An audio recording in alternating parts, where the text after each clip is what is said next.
दोस्तों नमस्कार, आप देख रहे हैं सच की रफ्तार। नेशनल लोक कल्याण पार्टी आगामी एमसीडी चुनाव के लिए पूरी तरह तैयार है। पार्टी अब नेशनलिस्ट कांग्रेस पार्टी के साथ मिलकर चुनाव लड़ेगी। सदस्यों ने गुरुवार को कॉन्स्टिट्यूशन क्लब नई दिल्ली में आयोजित एक प्रेस कॉन्फ्रेंस के दौरान इसकी घोषणा की। दोनों पार्टियों के कार्यकर्ताओं की मौजूदगी में यह फैसला लिया गया। इस मौके पर नेशनल लोक कल्याण पार्टी के प्रेसिडेंट सरदार इंद्रप्रीत सिंह एवं नेशनलिस्ट कांग्रेस पार्टी के दिल्ली प्रदेश अध्यक्ष डॉक्टर योगानंद शास्त्री ने संवाददाताओं एवं कार्यकर्ताओं के बीच दोनों पार्टियों का ऐलान करते हुए आगामी योजना के बारे में जानकारी दी।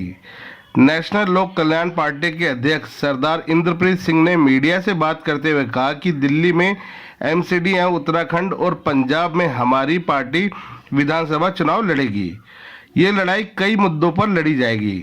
नेशनल लोक कल्याण पार्टी को युवाओं की और किसानों की आवाज़ उठानी होगी, क्योंकि वहाँ वर्तमान सरकार लोकतंत्र के लिए खतरा पैदा कर रही है। महाराष्ट्र की तरह यहाँ भी हम मुख्य विपक्षी दलों के साथ जाएंगे और एनसीपी पार्टी के साथ मिलकर वर्तमान सरकार को हराएंगे। दोस्तों, इस मौके पर नेशनल लोक कल्याण पार्टी के प्रेसिडेंट इंद्रप्रीत सिंह, सदस्य AK शर्मा, राजीव जेदका, सुरेंद्र सिंह, आदित्य भंडारी, डॉक्टर मनु तिवारी एवं कमांडो सुरेंद्र सिंह आदि मौजूद रहे। दोस्तों, देखिए सच की रफ्तार के संवाददाता जितेश अनेजा की एक खास रिपोर्ट। कार्यक्रम को लेकर क्या कुछ कहना चाहेंगे, जिस तरीके से नए लोग आपके साथ जुड़े हैं पार्टी के साथ? देखिए, जो भी नए लोग जुड़े हैं, प्रोफेसर इंद्रप्रीत सिंह जी के नेतृत्व में बहुत अधिक उत्साही हैं, काम करने वाले हैं, राजनीति को समझते हैं, समाज में भी सेवा का काम कर रहे हैं और मैं समझता हूं कि आने से हमारी ताकत कई गुना बढ़ जाएगी। जिस तरीके से सुरेंद्र कमांडो जी लगातार आवाज़ उठाते रहते हैं, किसानों के साथ खड़े रहते हैं, जवानों के साथ खड़े रहते हैं, खुद भी जवान रह चुके हैं, तो क्या कुछ कहना चाहेंगे उनकी मेहनत को देखते हुए, उनकी कार्यों को देखते हुए? कमांडो साहब की ताकत को किसी ने पहचाना नहीं है। हम पहचान करके उनके साथ मिलकर काम करेंगे और मैं समझता हूं कि दिल्ली देहात में खास करके उनका बहुत अधिक लाभ हमें मिलेगा।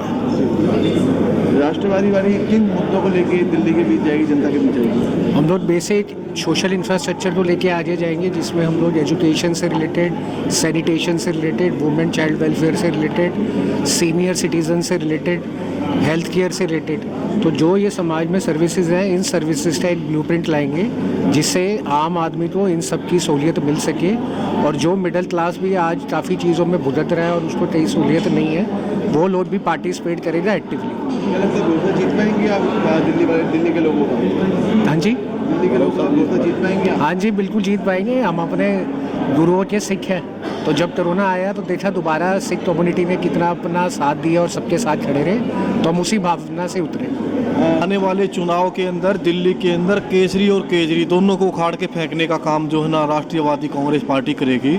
आज जो है ना इस पार्टी के अंदर दूसरी पार्टियों का विलय हुआ, अनेकों लोगों ने जो है ना पार्टी की सदस्यता ग्रहण की है और गरीब आदमी की नीतियों पर काम करते हुए, कर्मचारियों की नीतियों पर काम करते हुए उनके ऊपर काम करेंगे।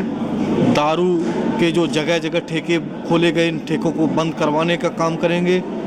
किसान के ऊपर काम करेंगे। तो अनेकों मुद्दों के ऊपर बात हुई है और आने वाले टाइम के अंदर लगातार जो है ना जिस तरह से जुमले झूठ बोलना और दिल्ली की जनता की गाड़ी कमाई के पैसे को दूसरी स्टेटों में बर्बाद करने का आम आदमी पार्टी जो काम कर रही है, उसके ऊपर पूर्ण रूप से रोक लगाई जाएगी। डीजल के दाम कम किए जाएं, क्योंकि डीजल किसान इस्तेमाल करता है और दूसरा ट्रांसपोर्ट के अंदर सबसे ज़्यादा एक जगह से दूसरी जगह माल ढुलाई के वाहनों में डीजल का प्रयोग ज़्यादा होता है। और तीसरा जो ना सफाई कर्मचारियों को तनख्वाह का मुद्दा लगातार चल रहा है, उस तनख्वाह के मुद्दे को लेकर भी बात की है।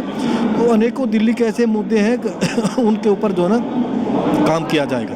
मैं दिल्ली कैंट की बात करूँगा, जहाँ के पूर्व विधायक रह चुके हैं। आज दिल्ली कैंट की हालत ऐसी होगी कि जगह जगह साथी बैठे हैं। अगर हम नांगल राय की बात करें शराब के ठेके खुल चुके हैं, तो उसको लेके आवाज़ कब उठाएंगे आप?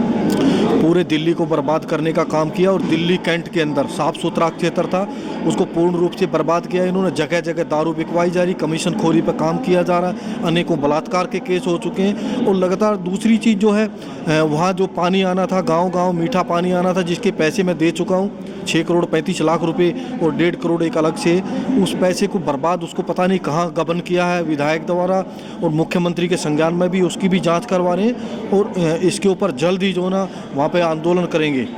राष्ट्रवादी कांग्रेस पार्टी से जुड़ी हैं आज, क्या कुछ कहना चाहेंगे? देखिए, मैं जितने भी पहले तो जिन साथियों ने आज राष्ट्रवादी को ज्वाइन किया है उन लोगों को मैं हार्दिक अभिनंदन देती हूँ। और इसके साथ ही मैं सब लोगों को कहना चाहती हूँ कि जो ये अभी केंद्र की सरकार है या जो दिल्ली की सरकार है, हम सब ने देखा है ये चारों तरफ चौतरफा नाकामयाब है।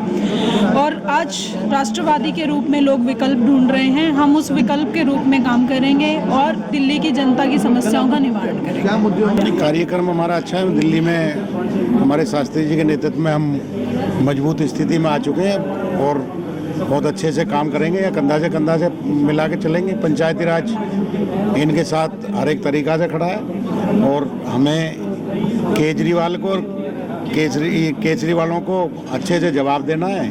और ये हिंदू मुस्लिम की राजनीति जो करते हैं वो अब ख़त्म हो चुके हैं, लोग बाग समझ चुके हैं। ये अब समय है, जिस तरीके से किसानों ने अपना लोहा मनवाया है, इस सरकार को घुटने टिकवाए हैं, अब मुझे लगता है कि अगला इनका घमंड को देश का युवा तोड़ेगा। जिस प्रकार से इन्होंने पूरे देश के युवाओं को भ्रमित करने का काम किया है, अब देश का युवा इनके सामने खड़ा होगा और इनसे पूछेगा कि 7 साल में जो हसीन इन्होंने सपने दिखाए, रोज़गार देंगे, अच्छा जीवन देंगे, सिर्फ और सिर्फ इन्होंने युवाओं को छलने का काम किया है। अब देश का युवा समझ चुका है कि ये सरकार कुछ नहीं जुमलों की सरकार है और अब किसानों की तरह ये देश का युवा इस गूंगी बहरी तानाशाही सरकार से लड़ने का काम करेगा।